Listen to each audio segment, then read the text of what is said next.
Direction Bordeaux, plus précisément la région de Saint-Émilion, où un Réunionnais fabrique un vin très apprécié.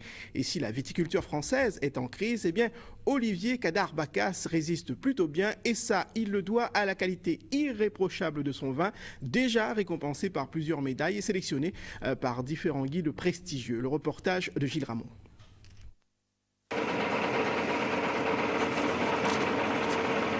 Un Réunionnais qui s'installe dans un milieu relativement fermé, ça a prêté un petit peu à rire au début,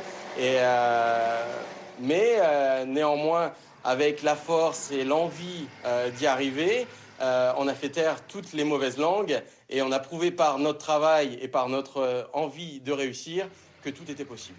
Et pour exploiter 18 hectares de vignes en plein fief bordelais, alors que la viticulture française est en crise, il ne fallait pas manquer de courage. Si le doute s'est quelquefois installé, une certitude est demeurée qui se résume à un seul mot, la qualité. On a fait le choix de la qualité. Depuis le début de notre installation, on s'est attaché à produire des vins qui collent au nouveau goût des consommateurs.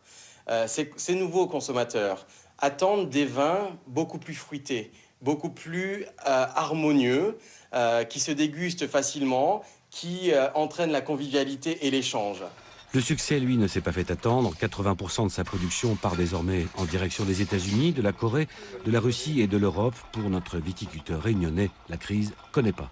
Quand on arrive à trouver à Bordeaux, et j'insiste, il y en a de plus en plus, des vins de la qualité de Château Moulin de Beauséjour, et à ce prix-là, on n'a pas grand-chose à craindre de la concurrence des Nouveaux Mondes. Au contraire, à qualité et à prix comparables, les acheteurs préféreront acheter un Bordeaux. Si le terroir mitoyen des prestigieux Saint-Émilion est remarquable, notre viticulteur a un atout supplémentaire, son passé de consultant en marketing, qui lui permet aujourd'hui d'élaborer une stratégie commerciale efficace.